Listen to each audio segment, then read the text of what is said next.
Hello students, आज हम class 7th की सोशल साइंस की वर्कशीट नंबर 13 जिसकी डेट है 9 नवंबर 2020 को पढ़ेंगे और समझेंगे। तो स्टूडेंट्स, सबसे पहले आपको अपना नाम, अपने सब्जेक्ट टीचर का नाम लिखना है। जो आज की हमारी वर्कशीट है वो पॉलिटिकल साइंस की टेक्स्ट बुक के चैप्टर नंबर 1 ऑन इक्वेलिटी पर बेस्ड है। आज की जो वर्कशीट है उसका टॉपिक है इक्वेलिटी। तो चलिए आज की वर्कशीट शुरू करते हैं। इक्वेलिटी, समानता। What is the first thought comes in your mind when you see the picture like this. तो आपको ये कुछ पिक्चर्स दिखाई दे रही हैं। जब इस तरह की आप पिक्चर्स देखोगे तो आपके दिमाग में किस तरह के विचार आएंगे। तो आपको क्या क्या विचार आपके मन में आ रहे हैं। जैसे कुछ महिलाएं हैं जिनके फिंगर्स पर जो इंक लगी हुई है वो दिखा रही हैं। कुछ के हाथ में जो वोटर स्लिप है वो दिखा रही हैं। वोटर आईडी कार्ड है, ईवीएम मशीन है। तो इसको देखकर मेरे मन में तो ये विचार आ रहा है कि एक इलेक्शन की तस्वीरें हैं, कि यानी कहीं इलेक्शन हो रहे हैं उसकी। तो आपको देख के क्या लग रहा है,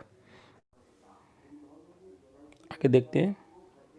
In a democratic country like India, all adults, irrespective of what religion they belong to, how much education they have had, what caste they are, or whether they are rich or poor, are allowed to vote. This is called universal adult franchise, 18 years or more. Bharat जैसे लोकतांत्रिक देश में जितने भी वयस्क हैं सभी को मत देने का अधिकार है, चाहे उनका धर्म कुछ भी हो, शिक्षा का स्तर कुछ भी हो, चाहे वो किसी भी जाति के हों, चाहे वो अमीर हों गरीब हों।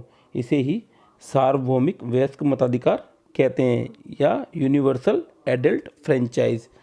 18 वर्ष या उससे अधिक इसे कहा जाता है। जो भी 18 वर्ष या उससे अधिक के जो वयस्क हैं उनको वोट देने का अधिकार है। आगे देखते हैं।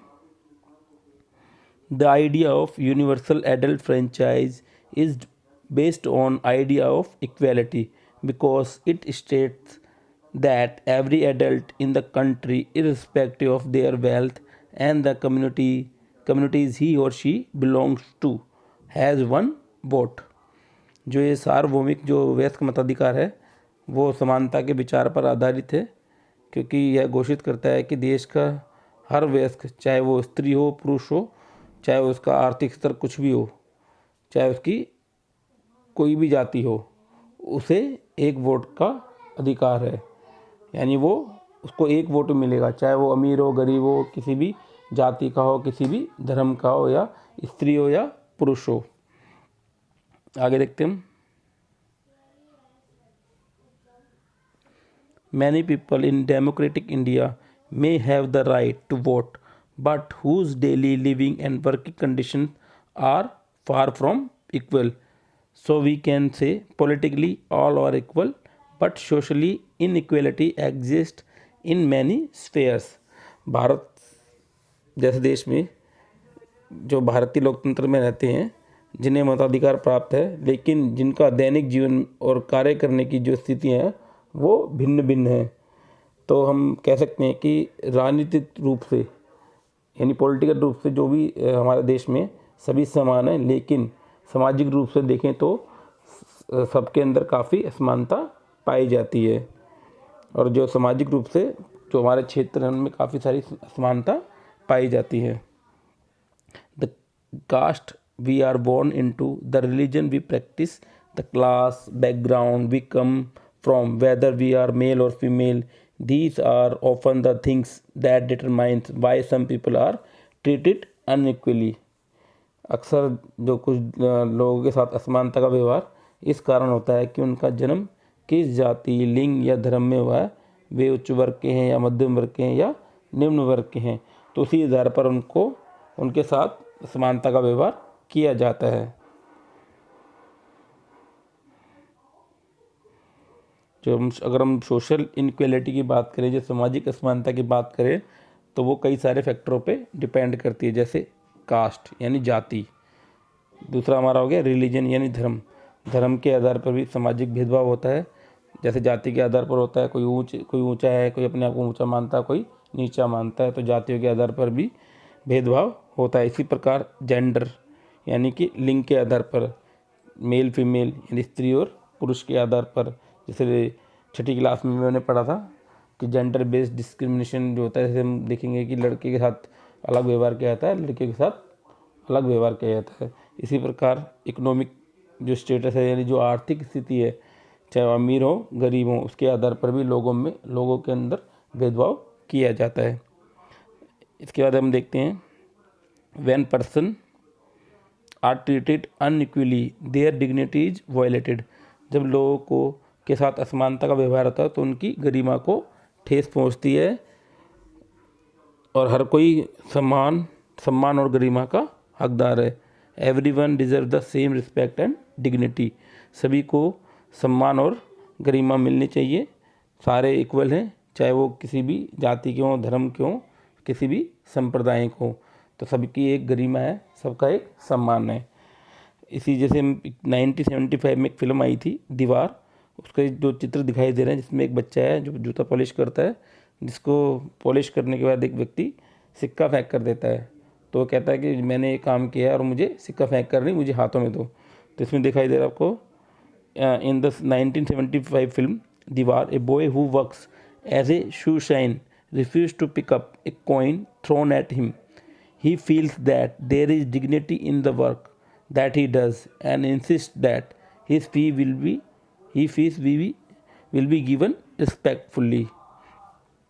यानी इसके अंदर जो 1975 में दीवार फिल्म बनी थी उसमें जूती पॉलिश करने वाला एक लड़का, उसके काम के बदले जो पैसा दिया गया फेंक कर दिया गया, उसने इसको इनकार कर दिया और वह मानता है कि उसके काम की भी एक गरिमा है, डिग्निटी है और उसका जो भुगतान है वो आदर के साथ किया जाना चाहिए। जो पेमेंट है वो किसके साथ किया जाना चाहिए? आदर के साथ में। तो कुछ जो हमारे शब्द आए हैं आपको देखा हाईलाइट किया हमारी वर्कशीट में, जैसे डेमोक्रेटिक, एडल्ट, इक्वेलिटी, डिग्निटी, तो उनके मीनिंग हम एक बार समझ लेते हैं। Adult, a person of age 18 years और मोर। एडल्ट यानी वयस्क, इसका मतलब है कि कोई भी व्यक्ति जिसकी उम्र 18 या 18 से ज़्यादा हो। इसी तरह equality, the state of being equal specially in status, right और अपॉर्चुनिटी। इक्वलिटी मीन्स समानता यानी बराबर होने की अवस्था, जैसे कि स्थिति कैसी है अधिकार या अवसरों में। उसी प्रकार डिग्निटी यानी गरिमा, this refers to thinking of oneself and other person as worthy and respect. इसका मतलब है कि अपने आप को और दूसरे व्यक्तियों को समान योग्य समझने से है। यानी कि हम सारे जैसे हमें अपने आप को समझते हैं ऐसे ही हमें दूसरों को भी अपने जैसा समझना चाहिए। इसी प्रकार डेमोक्रेटिक यानी लोकतंत्र, a government in which the supreme power is vested in people and exercised by them directly और indirectly through a system of representation usually involving periodically held free elections. लोकतंत्र यानी एक सरकार जिसमें लोगों को सर्वोच्च शक्ति निहित होती है और उनके द्वारा प्रत्यक्ष और अप्रत्यक्ष रूप से जो प्रतिनिधि हैं एक प्रणाली के द्वारा चुने जाते हैं, और जिसमें देखते हैं कि आमतौर पर समय समय पर एक अवधि के दौरान इलेक्शन होते हैं और जो इलेक्शन है वो स्वतंत्र रूप से होते हैं, यानी उसमें किसी भी सरकार का कोई दखल अंदाजी नहीं होती। जैसे भारत एक लोकतांत्रिक देश है और यहाँ हर 5 वर्ष बाद, चाहे वो राज्य की विधानसभा हो चाहे वो देश की लोकसभा हो, हर 5 वर्ष बाद क्या है चुनाव होते हैं। तो आपको इसमें 2 क्वेश्चन हैं, बड़े इजी हैं।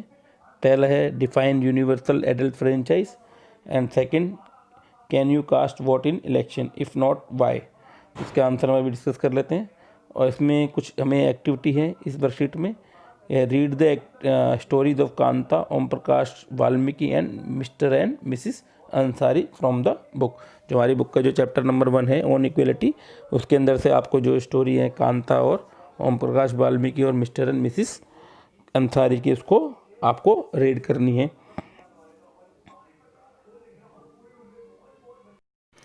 Question 1, define universal adult franchise. Answer, in a democratic country like India, all adults irrespective of what religion they belong to how much education they have had, what caste they are, or whether they are rich or poor, are allowed to vote. This is called universal adult franchise. Question number 2. Can you cast vote in election? If not, why? Answer. No, I cannot cast vote in election now because I am not 18 years old. According to the Constitution of India, people of 18 years or old have the right to vote.